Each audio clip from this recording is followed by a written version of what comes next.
Externalities refer to situations when the effect of production or consumption of goods and services imposes costs or benefits on others which are not reflected in the prices charged for the goods and services being provided.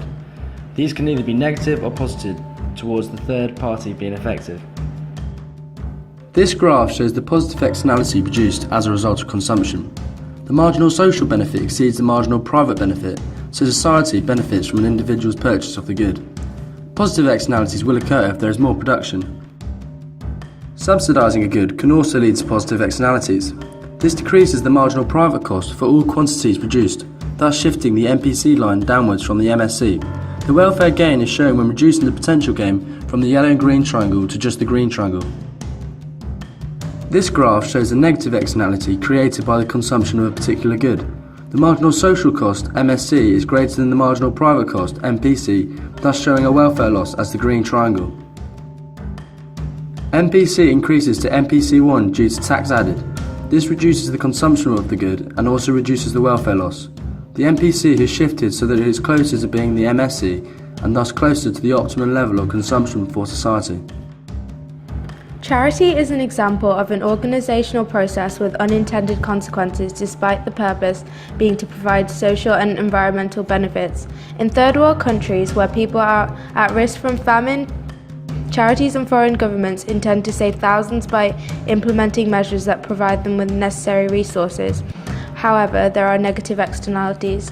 The population of the country develops an unsustainable dependence on donations as a regular income source, and they are unable to support themselves without it.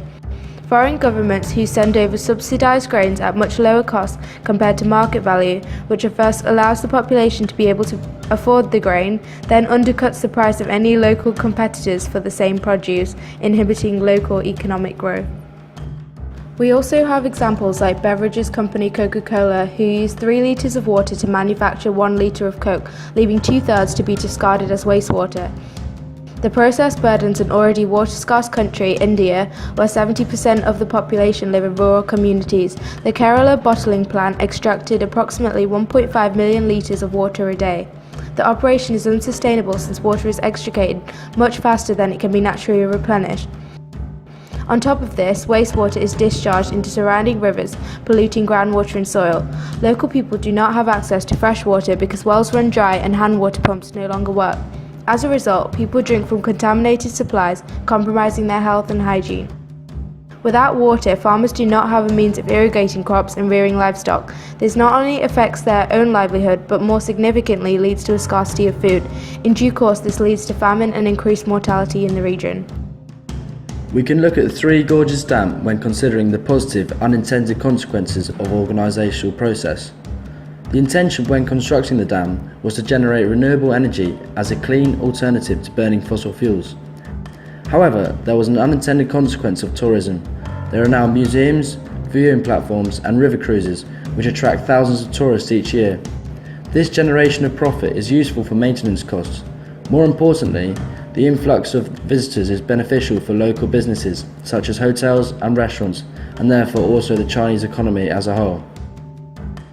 Based on the information presented, we can conclude that organisations from different industries can incur positive or negative externalities under 3 main categories: social, political and environmental.